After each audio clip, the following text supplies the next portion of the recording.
नमस्कार, बहुत स्वागत है आपका। मैं हूं आपके साथ प्रेरणा मिश्रा। खुद को गौवंश हितैषी बताने वाली शिवराज सरकार में गौवंश की हालत बद से बदतर होती जा रही है। गौवंश भूखे प्यासे सड़कों पर भटक रहे हैं और हादसों का शिकार हो रहे हैं। गौवंश की दुर्दशा को लेकर अब साधु संतों ने भी शिवराज सरकार के खिलाफ मोर्चा खोल दिया है।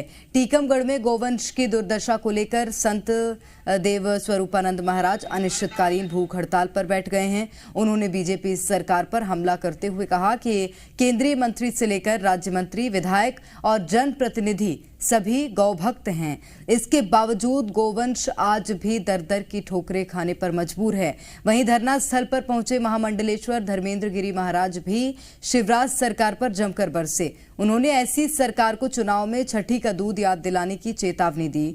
बताया जा रहा है कि जिले में गौवंश की दुर्दशा को लेकर पिछले 1 साल में कई आंदोलन हो चुके हैं। करीब 4 महीने पहले ट्रक की चपेट में आने से 4 गौवंश की मौत हो गई थी।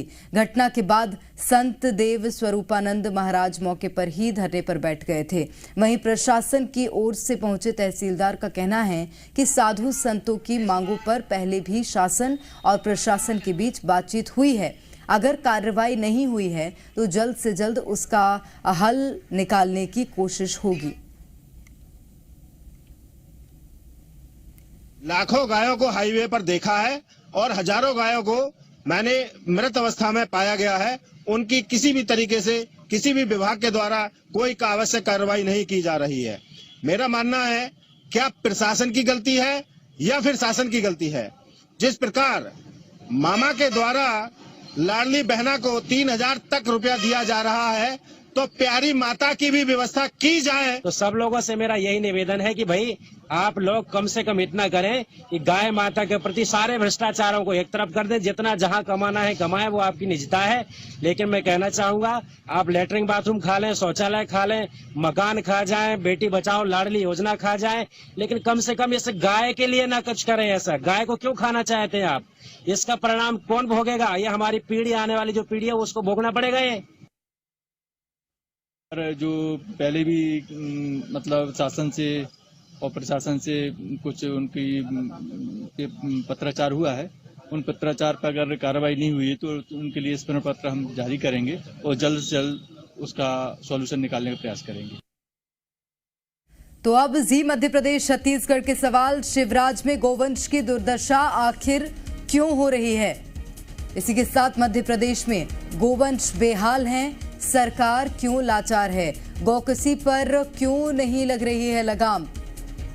हवा हवाई साबित हो रहे हैं शिवराज के दावे। सड़क पर क्यों भटक रहे भूखे प्यासे गोवंश? ये सवाल जरूरी इसलिए क्योंकि गोवंश सड़क पर बैठे रहते हैं, जिसके चलते कई बार वो भी सड़क दुर्घटना का शिकार होते हैं और जो यात्री वहां से निकलते हैं वो तो शिकार होते ही हैं। और ज्यादा जानकारी लेंगे, अरविंद सिंह परमार इस वक्त हमारे साथ फोन लाइन पर जुड़ गए हैं।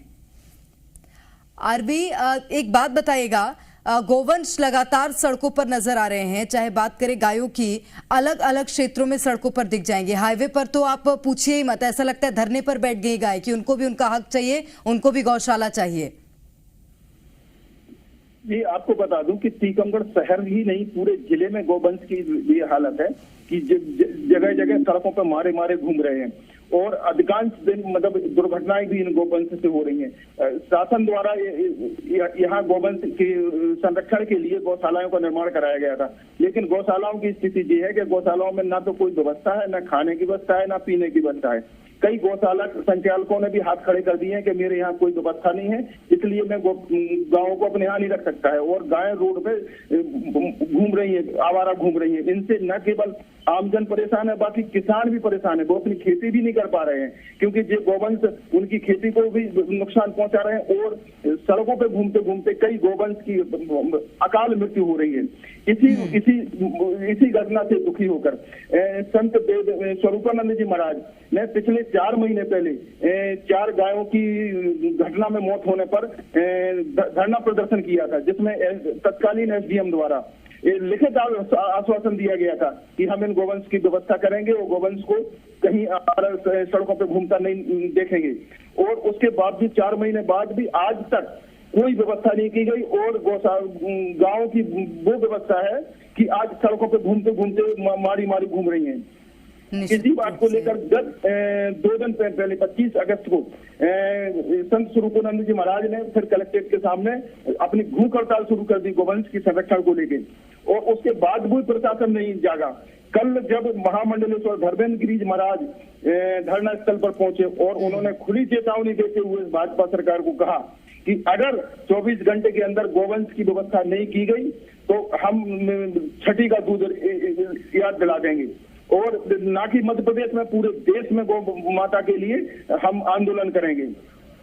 निश्चित रूप से अब उसके बाद क्या एक्शन लिया जाता है आरबी सिंह जी, ये देखना होगा।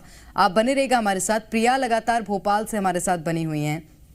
प्रिया, जैसा कि आरबी सिंह भी बता रहे हैं कि इलाकों में जो गोवंश हैं उनके चलते कई बार हादसे हो जाते हैं, और जैसा कि मैंने उनसे पूछा कि कई बार सड़कों पर गायें इस तरह से बैठी होती हैं, इस तरह से उनका जमावड़ा लगा होता है जैसे वो भी चक्का जाम कर रही हों, वो भी मुख्यमंत्री शिवराज सिंह चौहान को उनका वो वादा याद दिला रही हों जो गायों की रक्षा के लिए मुख्यमंत्री मंचों से करते थे कि गौशाला बनवाएंगे, वहां पर व्यवस्थाएं कराएंगे और कोई भी गोवंश सड़क पर नजर नहीं आएगा।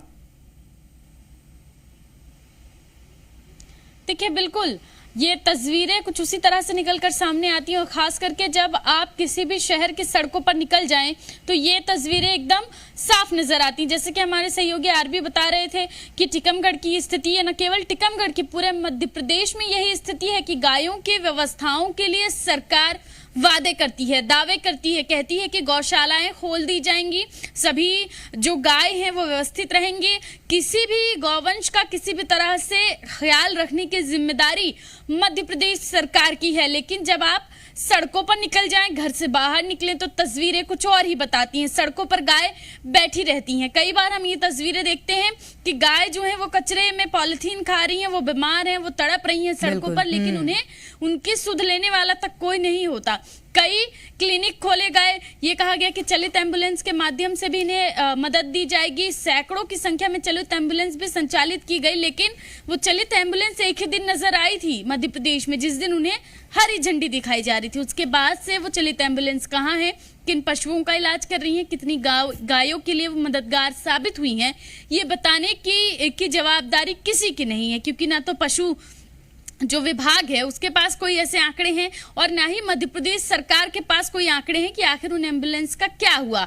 बहरहाल टीकमगढ़ का जो मामला है वो जाहिर है कि एक नजीर पेश होगा पूरे मध्य प्रदेश सरकार के लिए, क्योंकि महामंडलेश्वर धर्मेंद्र गिरी कह रहे हैं कि मध्य प्रदेश सरकार को छठी का दूध याद दिला देंगे, और अगर गौवंश के लिए, गौ सेवकों के लिए कोई व्यवस्थित तरीका नहीं निकाला सरकार ने, कोई व्यवस्थित योजना नहीं बनाई, कोई व्यवस्थित बातें नहीं की गई, तो जाहिर है कि सरकार को चुनावी साल में जमकर मुंह की खानी पड़ेगी। अब ये देखना होगा कि क्या वाकई में टीकमगढ़ से जो ये आग निकली है वो पूरे मध्य प्रदेश में फैलती है, क्या वाकई में मध्य प्रदेश सरकार इसको लेकर अलर्ट नजर आती है, और जितनी योजनाएं, जितने दावे किए गए हैं, क्या अब वो वाकई में जमीनी हकीकत बन पाएंगे क्या? बिल्कुल, और अब जरूरी हो जाता है कि उनको जमीनी रूप से अब योजनाओं को लागू किया जाए, क्योंकि लंबे समय से ऐसा हो रहा है कि गौवंश लगातार हादसों का शिकार हो रहे हैं। आरबी सिंह, आपका बहुत शुक्रिया तमाम जानकारी के लिए। प्रिया, आप बने रहेगा और जानकारी लेंगे आपसे।